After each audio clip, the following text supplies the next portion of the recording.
योगा को हम जैसे डेली लाइफ में कैसे इनबिल्ड कर सकते हैं? बहुत सारी चीज़ें योगा हो सकती है।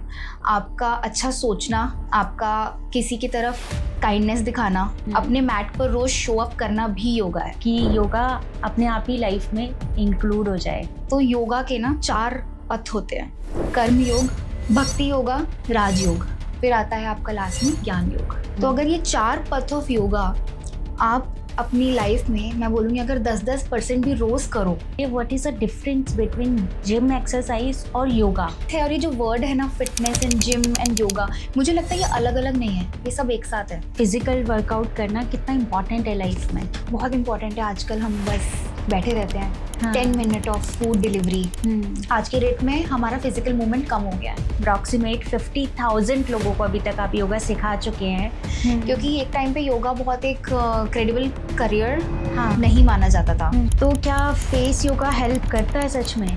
फेस योगा मेरे लिए बहुत बड़ा फैड है और एक गिमिकी वे ऑफ मार्केटिंग है। प्रेशर आता है समटाइम कि लाइक्स नहीं आ रहे, बहुत ज़्यादा फॉलोअर्स नहीं बढ़ रहे, या लोग ऐसे कमेंट कर रहे हैं, तो ये सोशल प्रेशर को आप कैसे हैंडल करते हो?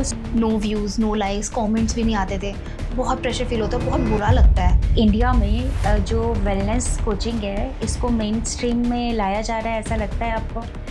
आई think yes, things are changing. Wellness बहुत बड़ा मार्केट है, not just in India, globally.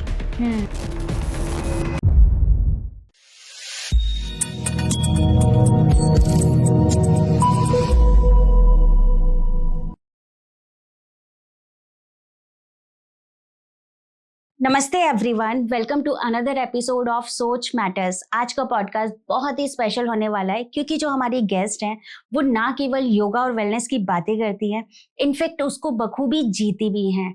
अभी तक वो 50,000 प्लस लोगों को अपनी इस जर्नी में शामिल कर चुकी हैं। उनसे बातचीत में हमने जाना कि योगा क्या है, कैसे किया जाता है और डेली रूटीन में हम योगा को कैसे इंक्लूड कर सकते हैं। एंड सेकेंडली, वेलनेस जर्नी के ऊपर काफ़ी सारी बातें हुई है। आफ्टर ऑल योगा से ही होगा। तो चलिए स्वागत करते हैं हमारी special guest Mrs Shilpa Jaiswal ji का, only on Soch matters with me Poonam Rawat. Shilpa ji, most welcome to Soch matters. Thank you. और कैसे हैं आप एंड कैसे चल रहा है आपका work? All good, very grateful to be here. This is also something new, मेरे लिए बहुत नई चीज़ है ये, and I am very grateful. मुझे आपसे ये जानना है कि आपकी जर्नी जो है ना वो काफ़ी डिफरेंट है, डांसर से वेलनेस तक, ये कैसे हुआ? बहुत इंटरेस्टिंग स्टोरी है actually. I was very lucky कि मेरे पेरेंट्स ने मेरे को बचपन से ही बोला कि पढ़ाई तो करनी है लेकिन कुछ और भी करना है। एंड बचपन से I was very inclined dance की तरफ। स्कूल में भी डांस एक्टिविटीज होती थी, एंड फॉर्चुनेटली मेरे स्कूल में डांस को ना बहुत इम्पोर्टेंस भी दी जाती थी। मतलब जो भी स्पोर्ट्स एक्टिविटीज होती थी या एक्स्ट्रा करिकुलर जिसको बोलते हैं, तो उस टाइम पे बहुत इम्पोर्टेंस दी जाती थी। तो मैं अपने आप को बहुत लकी मानती हूँ। मेरी डांस की जर्नी शुरू हुई जब मैंने एशले लोबो का डांस वर्क्स ज्वाइन करा, एंड बहुत ही यंग एज में मैंने ज्वाइन किया था। उसके बाद कॉलेज में भी डांस सोसाइटी में मैंने पार्ट लिया, एंड बहुत अच्छे दोस्त बने, बहुत अच्छी जर्नी रही। एंड कहीं ना कहीं योगा और वेलनेस मेरी डांस जर्नी का पार्ट था। तो मैं कभी नहीं मानती हूँ कि वो एक अलग चीज थी, कि योगा एक अलग चीज था, डांस मेरे लिए अलग चीज था। मेरे लिए wellness is being happy and being my self. So dance भी मुझे वो हैप्पीनेस देता है और योगा भी मुझे वो हैप्पीनेस देता है। आफ्टर व्हेन आई ग्रेजुएटेड, उसके बाद मैंने एक योगा टीचर्स ट्रेनिंग कोर्स करा, and it came very naturally to me, because मैं हमेशा से चाहती थी कि मैं कुछ अच्छा करूँ। मतलब मुझे नहीं पता था कि मैं क्या करूंगी, मैं सीए बनूंगी, इंजीनियर बनूंगी, कि क्या करूंगी, मुझे कुछ नहीं पता था। आजकल जैसे बच्चों को सब पता रहता है, मुझे कुछ नहीं पता था। All I knew was that I wanted to do something for everyone, to make them feel happy, and yoga just came along. And then post the pandemic I decided कि कुछ और करना है, क्योंकि कुछ जुनून होता है ना कि अच्छा अब क्या करना है। सो मैंने वेलनेस के अंदर थोड़ा सा पिवट किया, एंड अब मैं वेलनेस के ऊपर बात करती हूँ, योगा के ऊपर बात करती हूँ, डांस के ऊपर बात करती हूँ। पर डांस, जैसे मैं हमेशा बोलती हूँ, इज माई लव। एंड इसलिए योगा में भी मैं बहुत सारा मूवमेंट डालने की कोशिश करती हूँ। And when I do dance, you can say that it gives me a lot of freedom जब मैं योगा करती हूँ, it gives me a lot of peace. कहीं ना कहीं वो एक मोमेंट, वो वाओ फैक्टर कब आया आपके माइंड में कि अब मुझे योगा को चूज करना है? तो वो कब हुआ और वो इंसिडेंट क्या था? एक्चुअली बहुत अनइंटेंशनली हुआ ये। मैं अभी भी ये नहीं बोलूँगी कि मैंने कोई साइड ले ली है, कि मेरे लिए Okay. ऐसा कभी नहीं हुआ है कि डांस ज़्यादा इम्पोर्टेंट है, कम इम्पोर्टेंट है, या फिर अब मैंने योगा को चूज़ कर लिया है। बट जैसे मैंने आपको बोला, yoga just came along in my journey. जब मैंने देखा धीरे धीरे अपने अंदर ये क्वालिटीज़ को समझा कि अच्छा शायद मैं ये कर सकती हूँ, शायद मैं लोगों से बात करना पसंद करती हूँ, शायद मेरे अंदर एक वो टीचर की इनबिल्ट क्वालिटी है।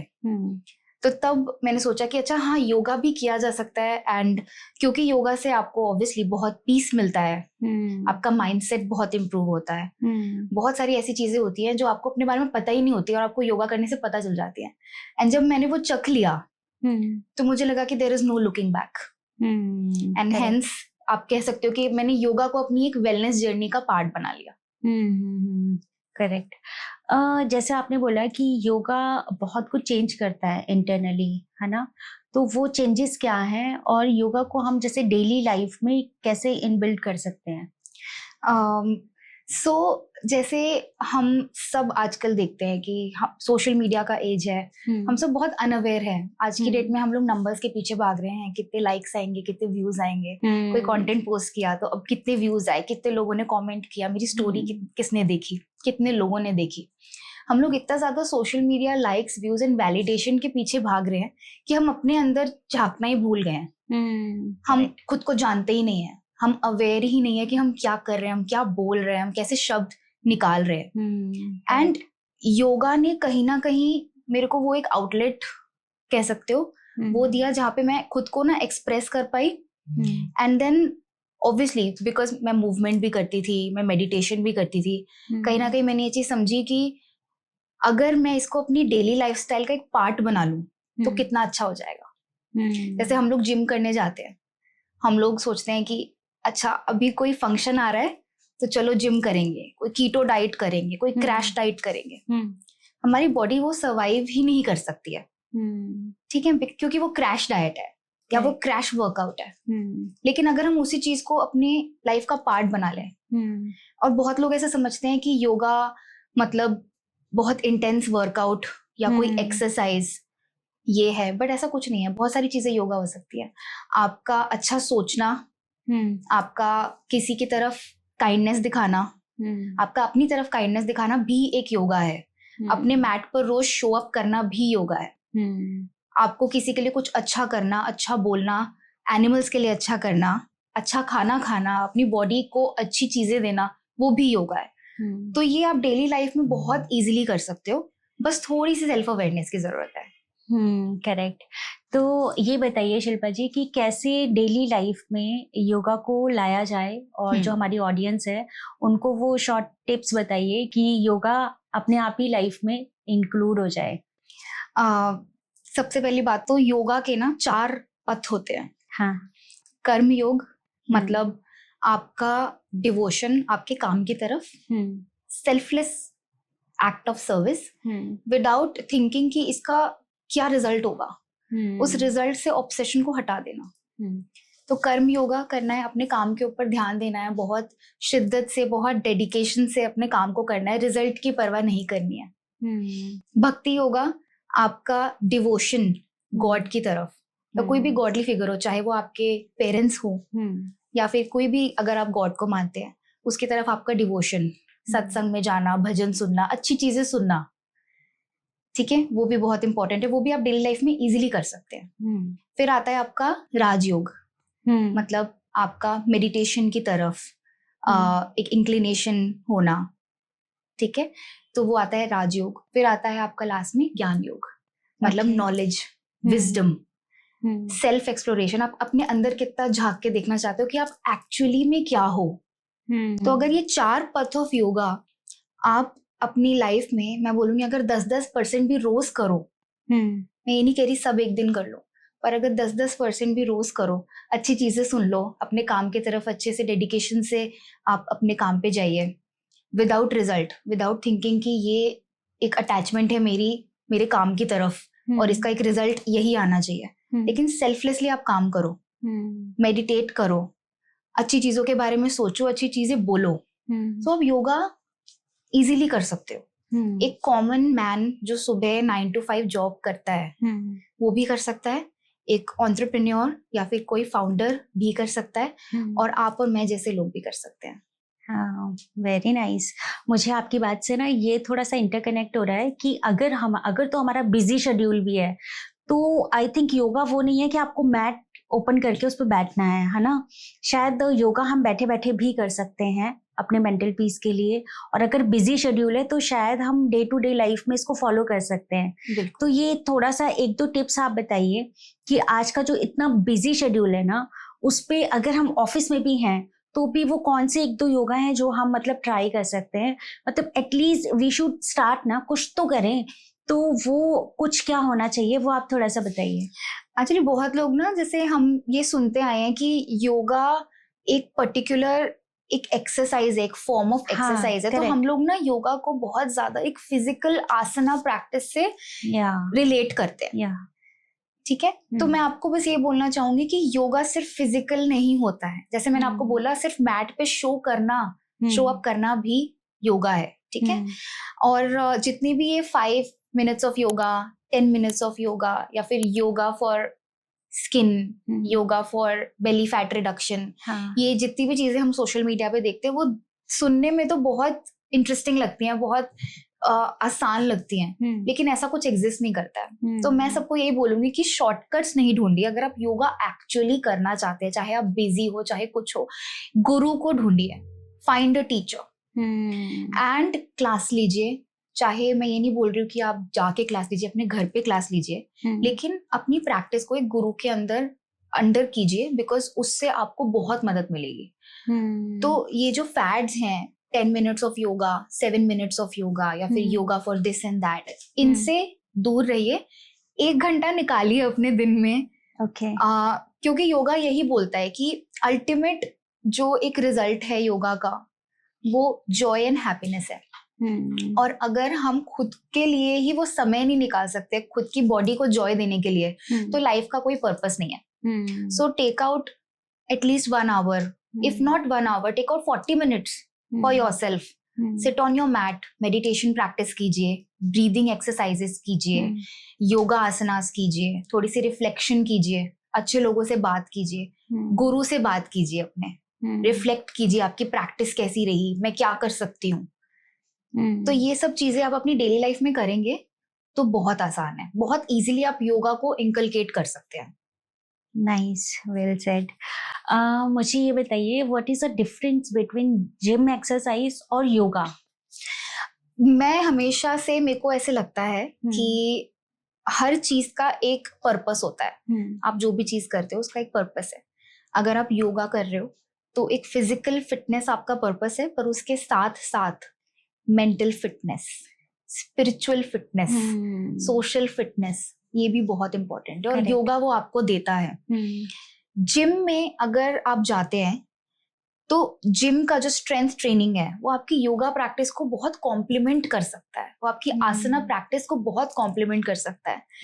मैं हर बार ये सोचती हूँ कि अगर मेडिटेशन करना है, आप सोचिए जो लोग जिम जाते हैं रोज सुबह उठ के 5 बजे 6 बजे जिम जाते हैं, सोचिए कि कितना उनका माइंड स्ट्रांग है।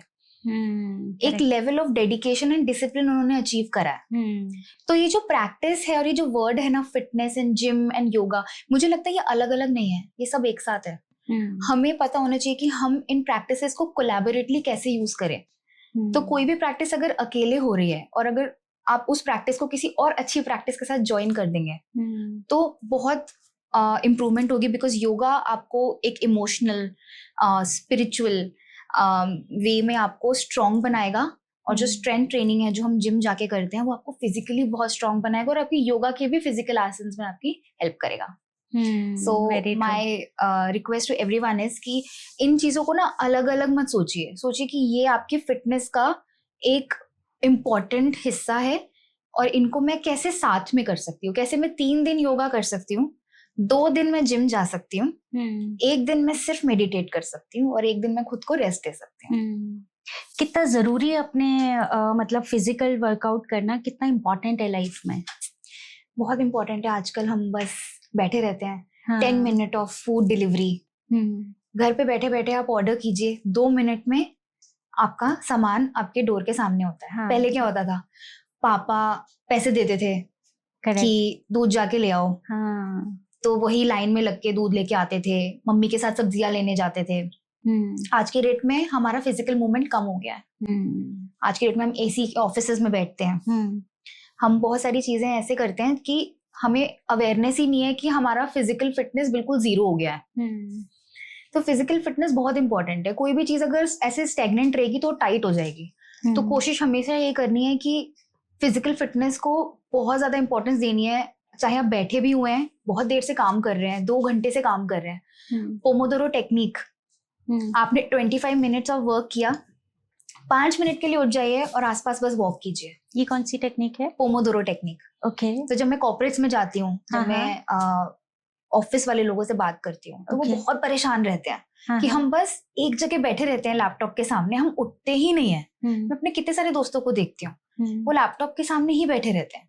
करेक्ट। वो कर्म योग है, लेकिन आपको अपनी बॉडी का भी ध्यान रखना है। तो पोमोडोरो टेक्निक होता है कि 25 मिनट आपने काम किया, ओके। शिद्दत से काम किया, हाँ, हाँ। 5 मिनट बंद कर दीजिए, उठ जाइए, थोड़ा सा आप घूमिए, स्ट्रेच कीजिए, ब्रीदिंग कीजिए, थोड़ी सी मूवमेंट लाइए बॉडी में, एंड देन आप देखिए कि आपकी प्रोडक्टिविटी लेवल कैसे इंक्रीज होगा। Correct correct correct.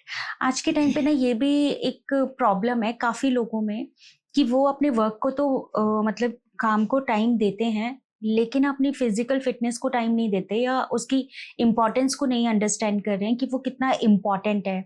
अभी जैसे आप बात कर रहे हैं ना, तो मुझे ये समझ में आ रहा है कि जैसे हमारे लिए खाना खाना इम्पोर्टेंट है ना, और हमारे लिए डेली हम पूजा भी करते ही हैं, खाना भी खाते ही हैं, रील स्क्रॉल करने के लिए भी हम मतलब 1 आवर निकाल ही लेते हैं, तो वैसे ही हमारी जर्नी में योगा भी बहुत इंपॉर्टेंट है या कोई भी फिटनेस एक्टिविटी बहुत इंपॉर्टेंट है।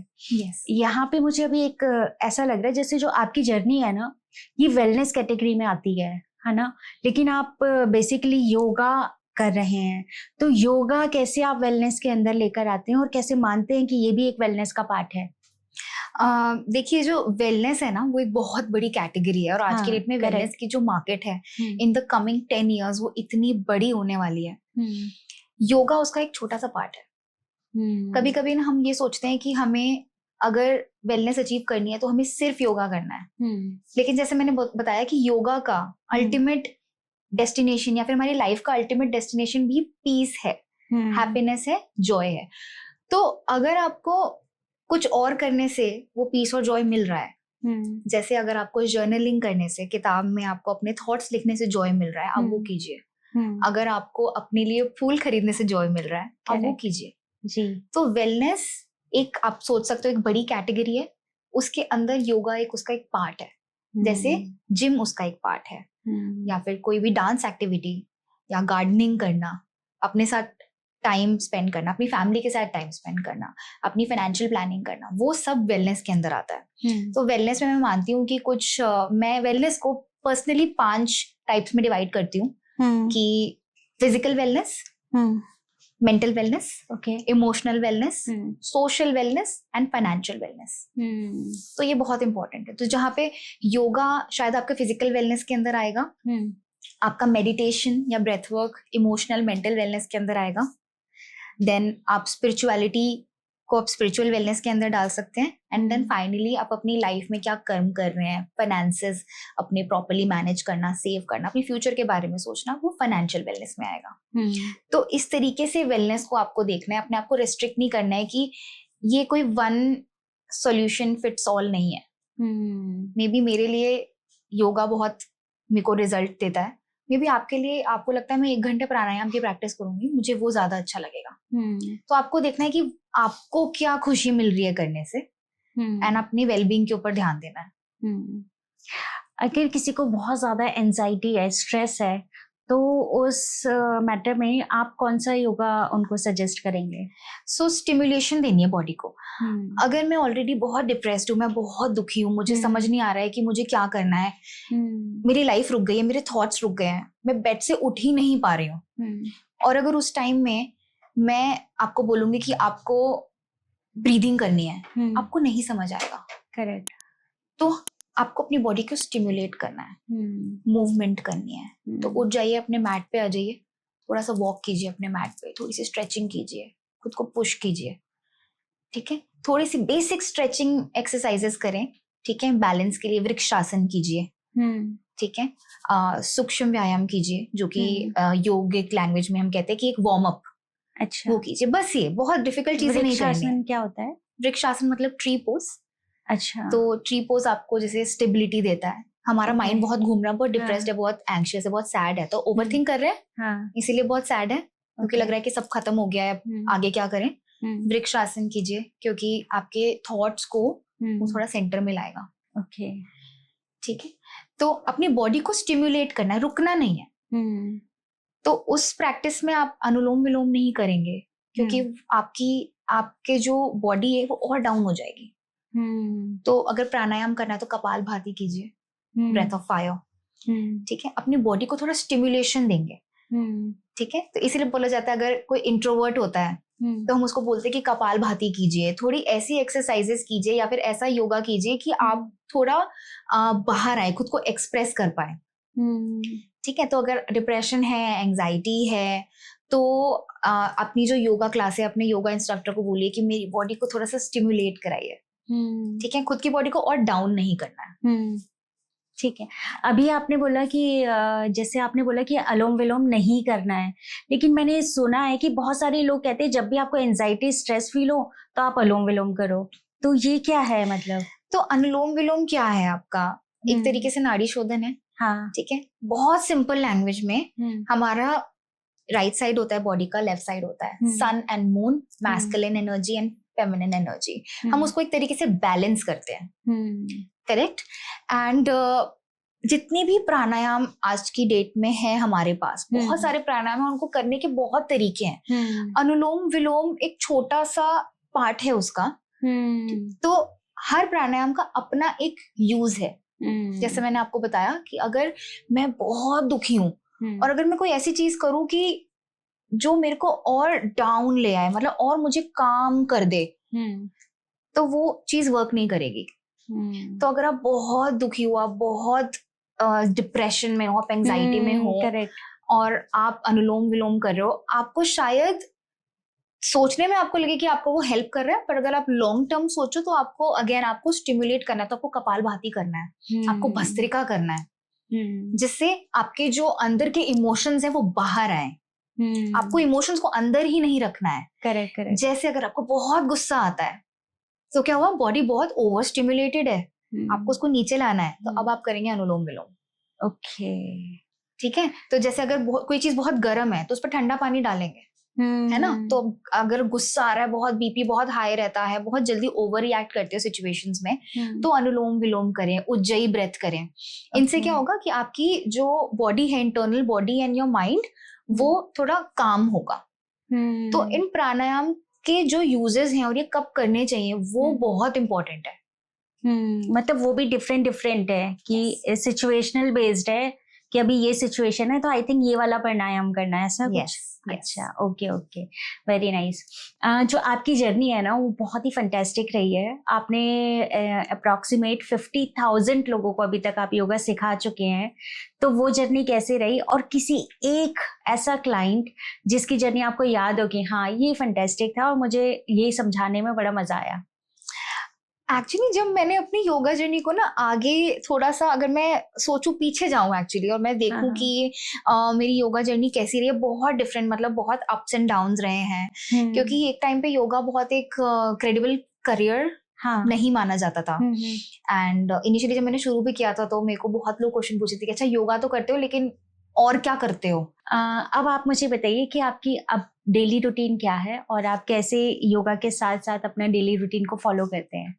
सो डेली रूटीन मेरा वैसे ही है जैसे सबका होता है। सुबह उठे, काम पे गए, वापस आए, फैमिली के साथ टाइम स्पेंड करा। बस थोड़े से मैं चेंजेस करती हूँ जो कि सब लोग फॉलो कर सकते हैं बहुत इजीली। जो एक मॉर्निंग रूटीन होता है, करेक्ट, वो मेरे लिए बहुत इंपॉर्टेंट है, और वो मेरे लिए एक सीक्रेट टाइम है, क्योंकि वो टाइम सिर्फ मेरा है, वो वक्त सिर्फ मेरा है, वो कोई और नहीं ले सकता। सुबह मैं उठती हूँ एंड ऐसा भी नहीं कि बहुत अनरियलिस्टिक टाइम पे उठ रही हूँ, एक अच्छे टाइम पे उठी। उसके बाद गर्म पानी पिया, बैठी, थोड़ा सा रिफ्लेक्ट करा। मेरे पास एक डॉग है, उसको वॉक कराया, ओके। तो उससे मेरी फिजिकल फिटनेस भी हो गई। फिर मैंने बैठ के थोड़ी देर जर्नलिंग करी, मेरे इमोशनल फिटनेस हो गई। फिर मैंने बैठ के नेचर में टाइम स्पेंड करा, पौधों को पानी दिया, ठीक है। मैंने मेडिटेशन करा, मेरा स्पिरिचुअल फिटनेस हो गया। मैंने योगा क्लास करी, तो सुबह मेरी योगा क्लास होती है, ओके। वो मेरा फिजिकल फिटनेस हो गया। तो वो जो सुबह के 3-4 घंटे होते हैं ना, जो मैं जल्दी उठ के खुद को देती हूँ, वो मेरा पूरा दिन बना देते हैं। तो मैं सबसे यही बोलूंगी कि अगर आपको अपना दिन बनाना है ना, सुबह से शुरुआत कीजिए। अगर आप, मैं ये नहीं बोल रहा हूँ बहुत अनरियलिस्टिक टाइम पे उठिए, बट अगर आप 7 बजे उठते हो तो 6:30 बजे उठ जाओ, आधा घंटा अपने आप को दे दो, बस बैठ जाओ अपने साथ और रिफ्लेक्ट करो कि आज क्या करना है। It will change your day. मुझे ये जानना है कि आपकी लाइफ के सबसे लो फेज में आपने खुद को कैसे हील किया? जब मेरे लाइफ का बहुत लो फेज चल रहा था, एंड लो फेजेस हमारी लाइफ में आते रहते हैं, राइट? कभी भी आ जाते हैं एज अ सरप्राइज। मैंने इनिशियली बहुत ये सोचा कि अच्छा मुझे ये भी करना है, मुझे वो भी करना है, मैं काम में लग जाऊंगी तो शायद मैं चीजें भूल जाऊंगी या मेरा माइंड डाइवर्ट हो जाएगा। मैंने वो भी किया एंड आई फेल्ड मिजरेबली, क्योंकि मैंने खुद को इतना प्रेशराइज कर दिया कि मुझे लोगों के हिसाब से जीना है, मेरे को सोशल मीडिया के हिसाब से रहना है, मेरे को लाइक्स एंड व्यूज चाहिए। मैंने खुद के ऊपर इतना प्रेशर डाल दिया कि मैं बर्नआउट हो गई। करेक्ट। एंड आई थिंक हम सबकी लाइफ में बर्नआउट एक ऐसा फेज है जो हर किसी की लाइफ में आता ही आता है। मैंने एक चीज करी थी जो मेरे को बहुत हेल्प करी है, वो है अपने योगा मैट पे शो अप करना। ओके। तो मैं सुबह उठती थी, हाँ, और ब्रह्म मुहूर्त में 4:30 बजे उठती थी, नहाती थी, जाके दिया जलाती थी और बैठ जाती थी। बस बैठती थी और ओम नमः शिवाय चलता रहता था, और बस आंखें बंद करके मैं बैठी रहती थी। बस सोचती थी क्या चल रहा है, मंत्र जाप करती थी, जर्नलिंग करती थी, और फिर मैट पे जाके बैठ जाती थी, थोड़ी सी स्ट्रेचिंग करती थी, थोड़ा सा योगा करती थी, और प्राणायाम से अपनी प्रैक्टिस को एंड करती थी। बहुत ज्यादा नहीं करती थी, लेकिन ब्रह्म मुहूर्त में उठने से मेरे को बहुत हेल्प मिली, बहुत ज्यादा। मेरी लाइफ चेंज हो गई। मुझे पता ही नहीं था कि मेरे आसपास ऐसी चीजें चल रही हैं या मेरी बॉडी में ऐसी चीजें चल रही हैं। वो आपको अपनी डे टू डे लाइफ में पता ही नहीं चलेगा, क्योंकि हम इतने बिजी हैं। तो जब मैं एकदम लोएस्ट फेज में थी, तो मुझे इस चीज ने हेल्प करा, सिर्फ शो अप करना एंड ब्रह्म मुहूर्त में सुबह उठ के मेडिटेशन करना। आई थिंक अर्ली मॉर्निंग उठने से ना आपको काफ़ी चीज़ें पता चलती है ना। एक तो मुझे सबसे अच्छा लगता है कि जब हम अर्ली मॉर्निंग उठते हैं ना, तो मैं कुछ चीज़ें करती हूँ, जैसे साउंड्स को सुनना कि आपके आसपास कौन सी साउंड्स हैं या क्या है, और वो इतना अच्छा लगता है ना। अब मुझे अच्छा लगता है, पता नहीं, आई डोंट नो सबको कैसा लगता होगा। मैं तो बचपन में चली जाती हूँ कि हाँ अभी यहाँ पे इतना नॉइज नहीं है, इतना कुछ नहीं है, और आप सुन पा रहे हो, खुद को भी फील कर पा रहे हो कि आपकी प्रेजेंस भी मैटर करती है। आई थिंक मतलब इट्स अ ग्रेट थिंग कि अगर आपने ऐसा किया है तो बहुत अच्छी चीज़ है। आप मुझे थोड़ा सा, आजकल जैसे चल रहा है फेस योगा के बारे में लोग बहुत बात कर रहे हैं, है ना, तो क्या फेस योगा हेल्प करता है सच में? फेस योगा मेरे लिए बहुत बड़ा फैड है और एक गिमिकी वे ऑफ मार्केटिंग है। ओके। अगर आप एक्चुअल फिटनेस कोचेस से बात करेंगे या फिर आप योगा गुरु से बात करेंगे, वो भी आपको बता देंगे कि स्पॉट रिडक्शन पॉसिबल है ही नहीं। Okay. अगर मैं चाहूँ कि मैं अपने फेस को ऐसे कर लूँ, वैसे कर लूँ, चिन ऐसे कर लूँ, नाक ऐसी कर लूँ, करेक्ट, नहीं पॉसिबल है।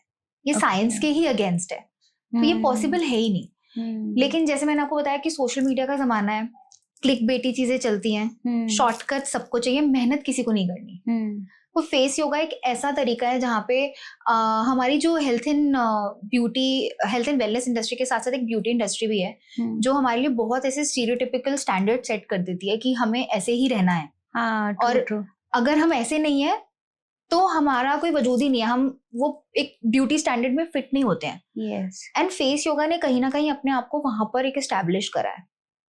डेफिनेटली अगर आपको कुछ फेशियल एक्सरसाइजेस करने से आपको अच्छा लग रहा है, आपको ब्लड सर्कुलेशन इंप्रूव हो रहा है, well and good, do it, because वो आपको अच्छा लग रहा है। लेकिन अगर आप वो चीज इसलिए कर रहे हो कि मेरा फेस ऐसे हो जाए, मेरा फेस ऐसे हो जाए, आपको समझ रहे हैं आप कितने इनसिक्योर हो अपनी बॉडी को लेके। अगर मैं कोई खाना खाती हूँ, अगर मैंने उस खाने के लिए मैंने सोचा कि खाना तो मेरे लिए बिल्कुल अच्छा नहीं है, अगर मैं इस भाव से वो खाना खा रही हूँ, तो आप सोच सकते हो वो खाना मेरी बॉडी में क्या कर रहा है। तो अगर मैं ये सोचूंगी कि मेरा फेस अच्छा नहीं है, मेरी बॉडी अच्छी नहीं है, मैं अच्छी नहीं लगती हूँ, और अगर उस चीज से मैं अपनी बॉडी को ठीक करने की कोशिश करूंगी, तो आप देख रहे हो कितनी नेगेटिव एनर्जी ऑलरेडी मैं अपनी बॉडी में डाल रही हूँ। तो स्पॉट रिडक्शन पॉसिबल नहीं है। आप योगा कीजिए, आप जिम कीजिए, स्ट्रेंथ ट्रेनिंग कीजिए, आप रनिंग कीजिए, आप वॉकिंग कीजिए, आप कैलिस्थेनिक्स कीजिए, आप जो भी कीजिए, लेकिन आपको मेहनत तो करनी पड़ेगी अगर आपको फैट रिडक्शन करना है। शॉर्टकट्स के पीछे आप जितना भागोगे, आपको वो एक टाइम के बाद अच्छा बहुत लगेगा, क्योंकि टेम्पररी ग्रेटिफिकेशन हमें बहुत पसंद है आज की डेट में, लेकिन वो लॉन्ग टर्म के लिए हेल्दी नहीं है और ना ही सस्टेनेबल है। जी, वेरी वेल सेड। तो मैं लोगों को यही बोलूंगी कि अगर आप एक्चुअली अपने आप पे काम करना चाहते हो, आपको 1 घंटा निकालना ही पड़ेगा, आपको करना पड़ेगा योगा, आपको करना पड़ेगा जिम, आपको जो भी अच्छा लगता है आपको करना पड़ेगा। लेकिन इसलिए मत कीजिए क्योंकि आपके अंदर कोई इनसिक्योरिटी है। तो क्लेंजिंग के लिए आप क्या मतलब कौन सा फॉर्मूला यूज करते हैं, लाइक स्टिक्स? यस, तो मैं इंसेंस स्टिक्स यूज करती हूँ, कभी कभी सेज यूज करती हूँ, but mostly incense sticks use करती हूँ। एंड कोशिश ये करती हूँ कि मंत्रा चैंटिंग करूँ। तो जब मैं सुबह मंत्र चैंटिंग करती हूँ, तो उससे मुझे ऐसा लगता है कि मेरे घर की बहुत सारी नेगेटिव एनर्जी बाहर चली गई है। सो एक बहुत छोटा सा 5 मिनट का रिचुअल होता है। आपने इंसेंस स्टिक जलाई, उसके बाद अपने घर के सारे कॉर्नर्स में आप लेके गए एंड उनको आपने मूव करा वहां पे एंड प्रे किया कि जो भी नेगेटिव एनर्जी है वो चली जाए एंड आपका जो हाउस है वो फिल हो जाए with positive energy and Joy. And अगर आपका माइंडसेट ये है ना, सो आपका जो आसपास का एनवायरनमेंट है, चाहे वो आपका घर है, चाहे वो आपका ऑफिस है, वो हमेशा एक बहुत अच्छी सराउंडिंग रहेगी। तो ये मैं छोटी सी चीज करती हूँ, जो कि आई थिंक अगर स्टार्टअप फाउंडर्स भी अपनी लाइफ में करेंगे तो वो एक प्रोडक्टिविटी माइंडसेट से ऑपरेट करेंगे रादर देन अ स्कार्सिटी माइंडसेट। Wonderful wonderful. ये काफ़ी अच्छी बात बोली आपने। मुझे ना यहाँ पे एक चीज़ और ऐड करनी है। जैसे आपने बोला घर की क्लींजिंग, मुझे ऐसा लगता है कि आज के टाइम पे आप मुझे बताना, करेक्ट करना, आज के टाइम पे ना मोस्ट ऑफली लोग या तो एंटरप्रेन्योरशिप में जा रहे हैं या उनका माइंडसेट है कि वो कोई ना कोई अपना स्टार्टअप स्टार्ट करेंगे और वहाँ पे, लेकिन वो बहुत ज़्यादा स्ट्रेसफुल लाइफ है। इट्स नॉट दैट कि वो बहुत आपको बिजनेस में इतना प्रॉफिट आ जाएगा, बहुत रिच बन जाएंगे, है ना। वो एक पूरी जर्नी है। तो इस टाइम पे ना जो आपका घर है, अगर आप वहाँ आते हो, वहाँ आपको पीस फील होता है ना, तो which is a very good thing. मैंने देखा है कि मतलब ये मैंने खुद भी फील करा है कि अगर मेरे घर के किसी कॉर्नर पे कहीं पे बहुत ज़्यादा क्लटर है ना, और जब मैं उसको सफाई करती हूँ या मैं उसको डिमोलिश करती हूँ कि भाई नहीं चाहिए, हटाओ इसको यहाँ से, बिलीव में एक अलग लेवल की एनर्जी आ जाती है और एक अलग लेवल की, मतलब आपका माइंड ना बहुत चलता है उस टाइम पे। तो which is a good thing. आपने बहुत अच्छी बात बोली। मेरा नेक्स्ट क्वेश्चन भी यही है कि आज के टाइम पे जितने भी एंटरप्रेन्योर्स है वो बहुत स्ट्रेसफुल लाइफ जी रहे हैं, तो उनके लिए कुछ आप टिप्स देना चाहेंगे? आई थिंक सोशल मीडिया ने एंटरप्रेन्योरशिप को इतना ग्लोरीफाई कर दिया है।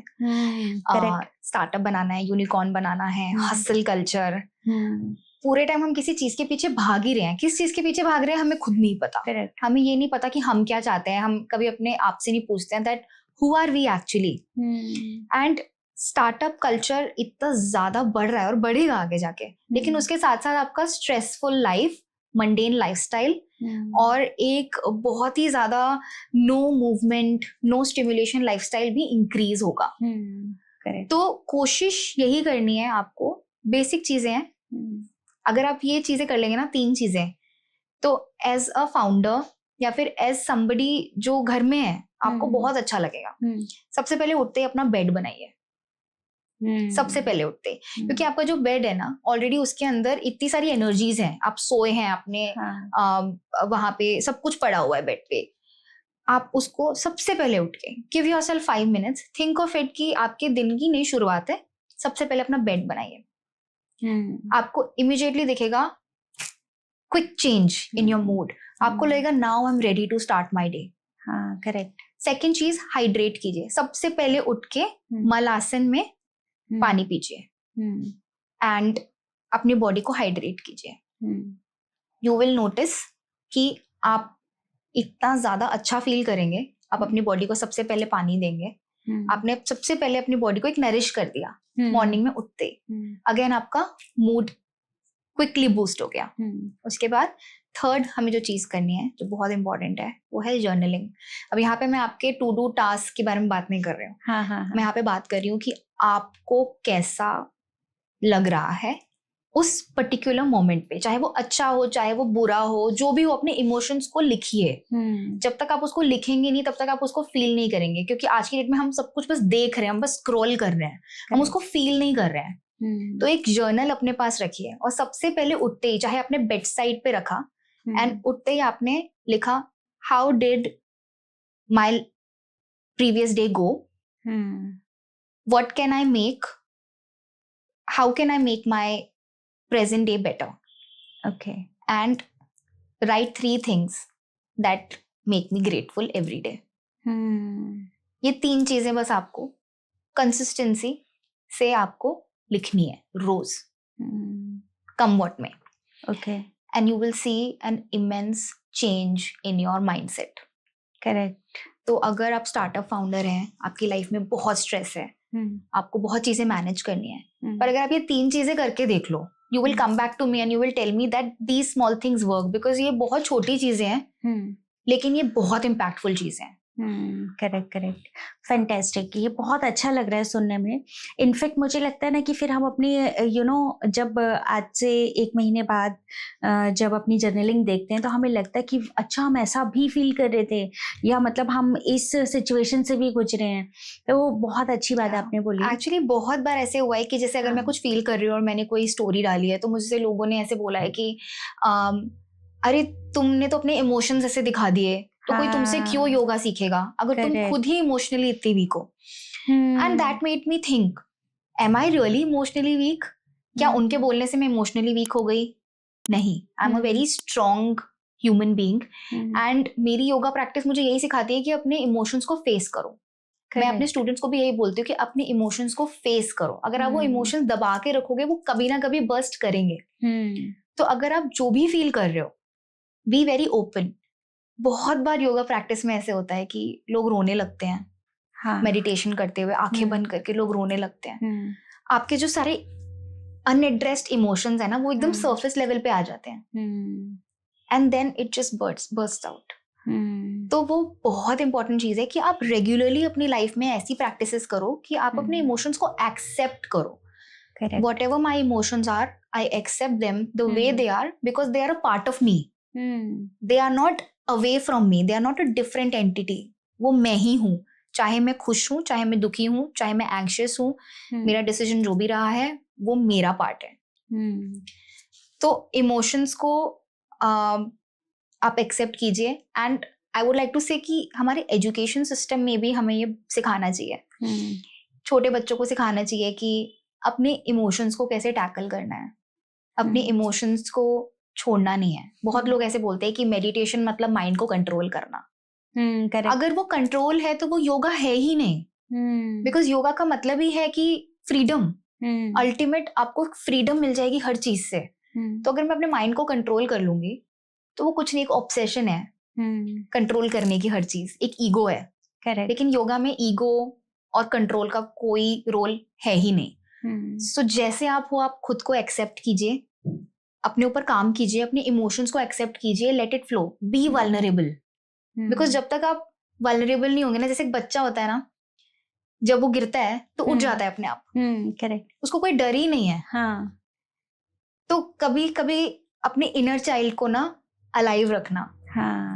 तो ये जो छोटी छोटी प्रैक्टिसेस है ना, कि सुबह जल्दी उठना, खुद को आधा घंटा देना, अपने लिए छोटी छोटी चीजें करना, बेड बनाना, ये कहीं ना आपके एक इनर चाइल्ड को भी अलाइव रखता है. रादर देन हसल कल्चर में जाने की कि अब मुझे ये करना है, अगर मैंने ये अचीव नहीं किया तो मैं सक्सेसफुल नहीं हूँ, या फिर मैं उस सोसाइटी में एग्जिस्ट नहीं करता या करती. आपको पहले अपने बारे में भी सोचना है। वो लाइन है ना, दूसरों की जय से पहले खुद को जय करें। खुद को जय करें। तो अगर आप एक एम्प्टी ग्लास से पोर करोगे तो आप क्या दे रहे हो? आपके पास कुछ है ही नहीं देने के लिए। तो पहले अपना ग्लास फुल करना है, अपने लिए चीजें करनी है। एंड ये सेल्फिश नहीं है, पर ये सेल्फ अवेयरनेस है। तो इन चीजों पे ध्यान देना है। वाह, बहुत अच्छा बोला।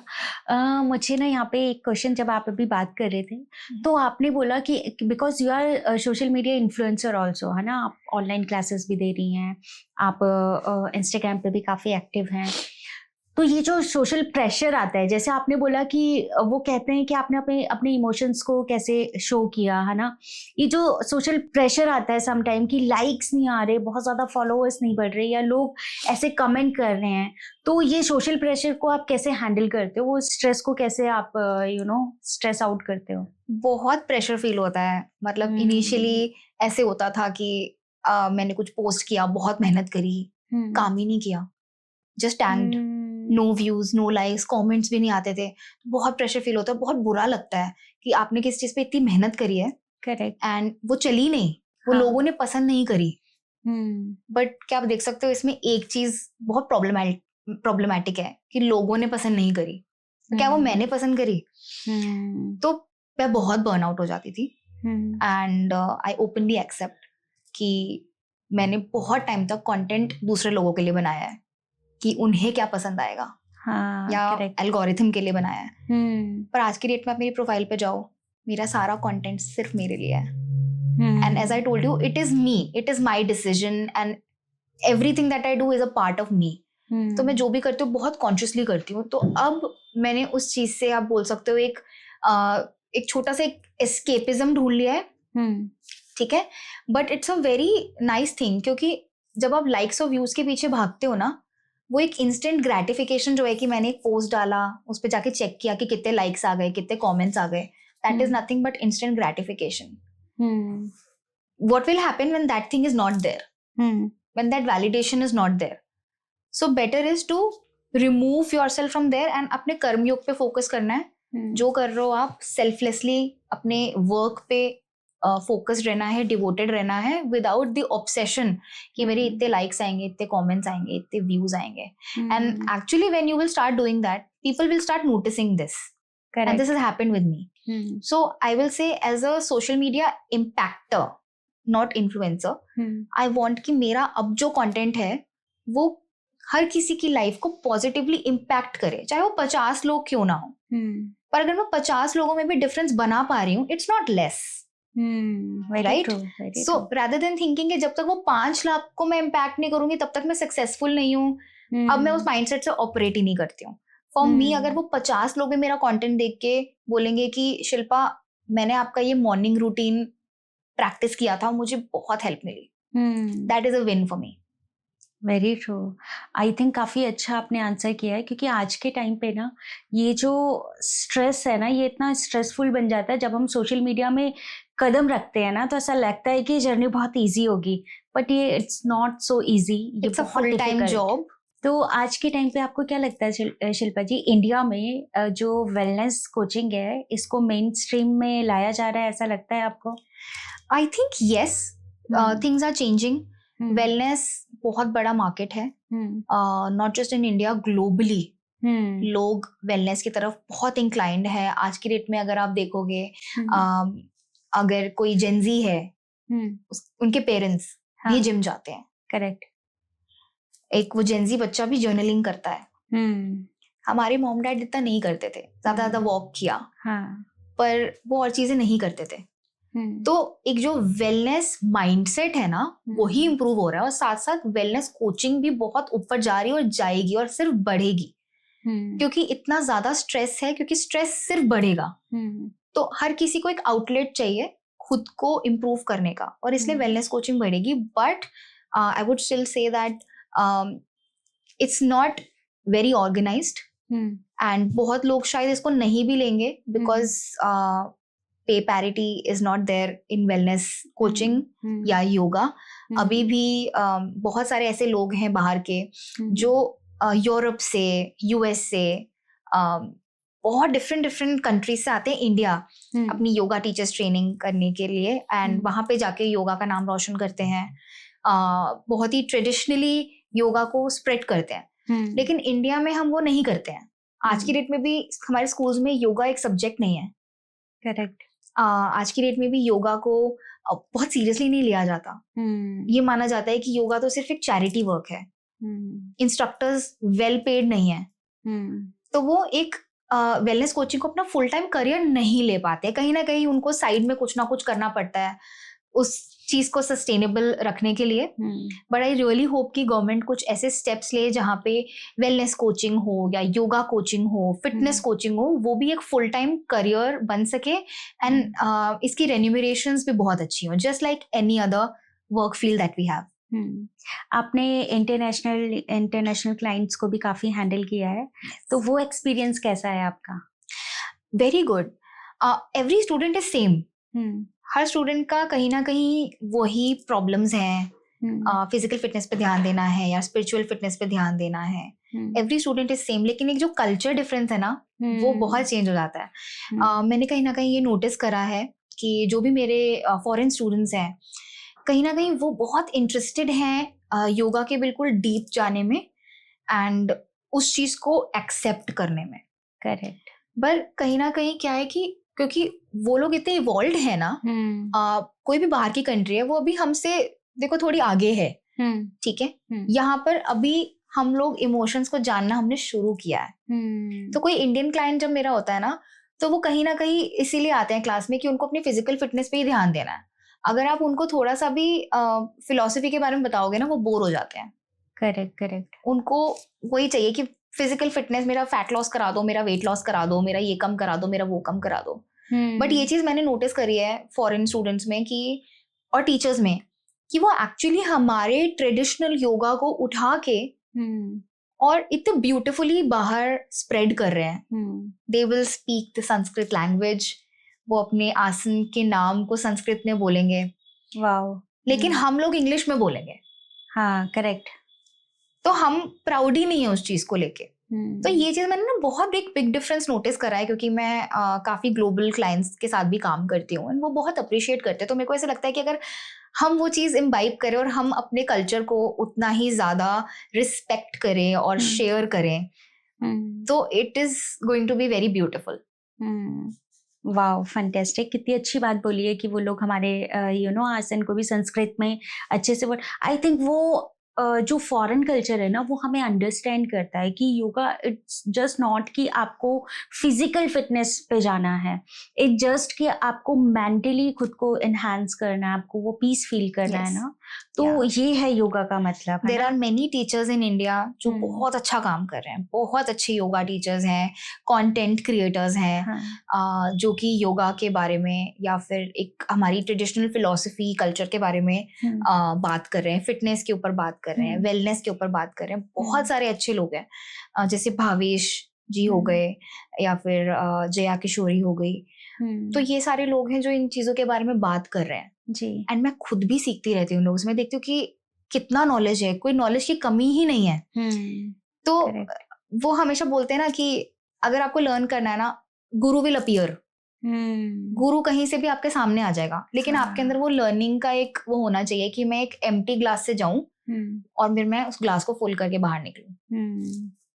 बट जो ऐसा योगा टीचर जो आपको ऐसा लगता है कि एज अ योगा टीचर लोग कंफर्ट है फॉर करियर, कि हाँ हमारा करियर अभी एज अ योगा टीचर बहुत अच्छा जाएगा, ऐसा है अभी इंडिया में? बहुत सारे लोग हैं जो अब योगा की तरफ इंक्लाइन कर रहे हैं। मैंने खुद अपनी जॉब छोड़ के ये करियर में स्टेप इन करा है। मेरे जैसे बहुत सारे लोग हैं जो आज की डेट में मटीरियलिस्टिक जिंदगी नहीं जीना चाहते हैं। बहुत सारे ऐसे लोग हैं जो एक्चुअली किसी की लाइफ को पॉजिटिवली इम्पैक्ट करना चाहते हैं। एंड आई विल से अगर वो करियर पाथ आप चूज करना चाहते हो, go for it. I know that family support is needed. I know that a lot of planning is needed for it.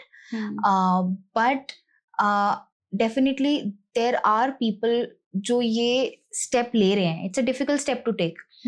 And अभी भी मैं ये बोलूंगी कि इंडिया में योगा करियर है, आप टीचर्स ट्रेनिंग कोर्स कर सकते हैं, आप अपना ग्रेजुएशन एंड मास्टर्स कर सकते हैं, आप पीएचडी कर सकते हैं, बहुत सारी चीजें कर सकते हैं। लेकिन आई थिंक हमारी गवर्नमेंट को कुछ इस सेक्टर को कुछ इस तरीके से ऑर्गेनाइज करना चाहिए कि हमारी जो रेन्यूमरेशंस हैं, जो पेमेंट्स हैं, वो भी अच्छी हो for yoga teachers, so that they are more motivated to come in. आज की डेट में एक योगा टीचर की सैलरी एक स्कूल में इज नथिंग, इट्स पीनट्स। आप अपना घर कैसे चलाएंगे? तो अगर हम बोल रहे हैं कि योगा हमारे कल्चर का इतना इम्पोर्टेंट पार्ट है, तो डेफिनेटली हमारी सैलरीज भी इम्प्रूव होनी चाहिए। It should not be looked as a charity work, correct, क्योंकि ये वर्क है, तो एनर्जी एक्सचेंज डेफिनेटली होना चाहिए। एंड आई थिंक गवर्नमेंट अगर कुछ ऐसे स्टेप्स ले कि हमारे लिए इस फील्ड में काम करना ईजी रहे बिकॉज ऑफ रेन्यूमरेशन, तो game can change completely. I think India एक ऐसी डेमोक्रेसी है जहाँ पे इतने सारे लोग हैं जो भक्ति योगा में बिलीव करते हैं। हाँ, आप देख रहे हो माइंड सेट उनका इतना स्ट्रांग है भक्ति योगा के लिए। अगर वो चीज physical fitness, spiritual fitness, emotional fitness combine हो जाए, तो इंडिया इतनी बड़ी सुपर पावर है। बट इट्स जस्ट दैट कि अगर हमारी रेन्यूमरेशन स्ट्रांग हो, then it's all good. Wow. अगर किसी को एज अ योगा टीचर खुद को ग्रो करना है, तो उनके लिए आप क्या टिप्स देना चाहेंगे? सो अगर आप ऑलरेडी एक योगा टीचर हो, तो सबसे पहले तो मैं आपको ये बोलना चाहूंगी कि एडवांस चीजों के पीछे भागना बंद कर दीजिए। जितना ज्यादा आप एक परफेक्ट क्लास के पीछे भागेंगे, एक परफेक्ट पोज के पीछे भागेंगे, वो ज्यादा सस्टेनेबल नहीं है। रादर देन दैट अपने स्टूडेंट्स को आप फिलॉसफी के बारे में भी बताइए। आप बताइए कि कितने तरीके के योगा होते हैं, डेली लाइफ में वो योगा कैसे कर सकते हैं। सिर्फ वो 60 मिनट मैट पे आना इज नॉट योगा। तो उस चीज पे काम कीजिए कि अपने स्टूडेंट्स के साथ एक बहुत अच्छी बॉन्ड और एक रिलेशनशिप बनाइए फॉर लाइफ लॉन्ग, कि आप उनके गुरु हैं। तो आपको सिर्फ उनको मैट पे वो 60 मिनट की रिस्पॉन्सिबिलिटी नहीं है आपकी वो लाइफ टाइम रिस्पॉन्सिबिलिटी है। अगर उन्होंने आपको एज ए टीचर चूज किया है, तो ये आपकी रिस्पॉन्सिबिलिटी कि आप उनको एक अच्छा इंसान बनाइए। एंड सेकेंडली अपनी सेल्फ प्रैक्टिस पे भी काम कीजिए, बिकॉज आप उनको अच्छा इंसान नहीं बना सकते जब तक आप खुद अच्छे इंसान नहीं हो। तो आपको अपनी सेल्फ प्रैक्टिस पे बहुत काम करना है जी। तो ये 2 चीजें मैं बोलूंगी कि आप अगर आप एक अपकमिंग योगा टीचर या एक रेगुलर प्रैक्टिशनर है, तो सिर्फ एडवांस पोजेस के बारे में नहीं सोचना है, बट ये जो छोटी छोटी चीजें हैं, फिलॉसफी, वे ऑफ लिविंग, इनके बारे में भी सोचना है। परफेक्ट। तो शिल्पा जी, अभी जो नेक्स्ट राउंड है ये रैपिड फायर राउंड है, ठीक है? आपको जल्दी से आंसर करना है। तो आपका क्वेश्चन, फर्स्ट क्वेश्चन है, एक वेलनेस मिथ जो तुरंत बर्स्ट करना चाहोगे? सब कुछ परफेक्ट होना चाहिए। ओके। कॉफी या हर्बल टी? आई थिंक आजकल मैं बहुत ज्यादा हर्बल टीज पी रही हूँ, बहुत डिफरेंट, सो आई थिंक अभी हर्बल टीज। ओके। अपनी लाइफ का एक मंत्र जो हर किसी को फॉलो करना चाहिए? Grow as you go. Okay. Journaling या meditation? Oh shit, both are very close to me. Okay. I will select journaling, because कभी कभी जर्नलिंग करते करते ही मैं काफी कुछ रिफ्लेक्ट कर लेती हूँ एंड मेरी मेडिटेशन भी हो जाती है। ओके। आपका current favourite wellness book? Okay, there is this book that I am reading, manifest by Roxie Nafousi. Okay. Very beautiful book about manifestation, कैसे आप अपनी ड्रीम्स को और गोल्स को अचीव कर सकते हो। एंड उसके अंदर बहुत छोटे छोटे फ्रेमवर्क्स हैं, बहुत छोटे छोटे चैप्टर्स हैं, very easy to read and very easy to apply. Okay. जिंदगी का एक मंत्र जो आप हर क्लाइंट को सिखाना चाहती हैं? ओके, आई वुड से अगर जिंदगी का कोई मंत्र है तो जैसे मैंने बोला, ग्रो एज यू गो। कोई भी चीज है, ऐसे नहीं सोचना है कि ये मेरी लाइफ का एंड है, जिंदगी अब खत्म हो गई है। There is no end to anything, it's just the starting. कोई भी लो फेज आता है तो उससे एक अच्छी चीज शुरू होती है। तो ग्रो एज यू गो का मतलब यही है कि जो भी आपके लाइफ में इवेंट्स हो रहे हैं, इंसिडेंसेस हो रहे हैं, उनसे कुछ सीखिए। उनको छोड़ना नहीं है कि अच्छा अब ये तो खत्म हो गया, कोई बुरी चीज मेरी लाइफ में हुई, अब ये खत्म होगी, फाइनली चैप्टर इज ओवर। आपको सोचना है कि मैंने क्या सीखा है उसमें। करेक्ट। उसने मेरे को एज अ पर्सन कैसे इम्प्रूव करा है, क्या मेरी चीज लाइफ में हिल गया, थोड़ा सा self awareness and observation. So grow as you go का मतलब ये है. कोई एक सेलिब्रिटी जिसको आप योगा सिखाना चाहेंगे? आई think Alia Bhatt. I really love her energy. वो इतनी रेडियंट है. आई थिंक अगर आलिया भट्ट मुझसे योगा सीखेंगी तो it's going to help her a lot, because वो और ज्यादा रेडियंट हो जाएंगी. And I think Alia Bhatt is one person जिन्होंने ना अपना इनर चाइल्ड अलाइव रखा हुआ है. Like you see her, you will in her interviews also आपको लगेगा कि यार ये मतलब she is just so cute, and उनका जो इनर चाइल्ड है वो एकदम बाहर आता है उनके कॉन्वर्सेशंस में. एंड आई थिंक अगर वो योगा करेंगी ना तो वो इनर चाइल्ड एनहांस हो जाएगा उनका, एंड वो पूरी एनर्जी उनकी इतनी रेडियंटली वाइब्रेट करेगी. सोच मैटर की ऑडियंस के लिए एक छोटी सी ब्रीदिंग प्रैक्टिस या कोई भी एडवाइस जो आप देना चाहें? ओह ब्यूटिफुल. सो बहुत छोटा सा रिचुअल है जो मैं रोज करती हूँ. एंड अगर आप घर में बैठे हो, अभी पॉडकास्ट सुन रहे हो, या सीनियर सिटीजन हो, आप क्लासरूम में बैठे हो, ऑफिस में हो, कहीं पे भी आप कर सकते हो. सो कुछ नहीं करना है, सीधे बैठना है पहले. एंड सबसे पहले अपनी आंखों को अलाउ करना है बंद करने के लिए. उसके बाद अपने राइट हैंड को अपने हार्ट सेंटर पे लेके जाना है और लेफ्ट हैंड को अपने स्टमक पे. ओके. एंड जैसे जैसे मैं काउंट्स करूंगी ना वैसे आपको ब्रीदिंग करनी है. सो इनहेल 1, इनहेल 2, 3, 4, एक्सेल 4, 3, 2, 1. अब जैसे आप ब्रीद इन करेंगे ना, आपको ये सोचना है कि एक छोटी सी वाइट लाइट है जो आपके क्राउन चक्रा के ऊपर हॉवर कर रही है, रिवॉल्व कर रही है. एंड जैसे जैसे आप एक्सेल करेंगे आपको इमेजिन करना है कि वो वाइट लाइट धीरे धीरे आपकी पूरी बॉडी में सीप इन कर रही है, एंड आपकी पूरी बॉडी को एक पॉजिटिव एनर्जी से फिल कर रही है. सो साथ में करते हैं. Inhale and Excel.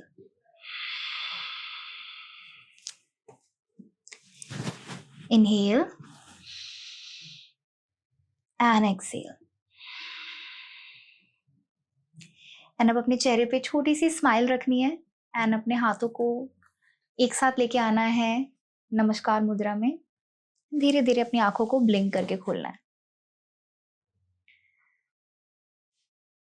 तो छोटी सी प्रैक्टिस है, हार्डली 2 मिनट लगते हैं. बट अगर इससे आप अपना दिन शुरू करना चाहते हो, अपना दिन खत्म करना चाहते हो, या बीच में आप कभी भी करना चाहते हो, आप इसको करिए.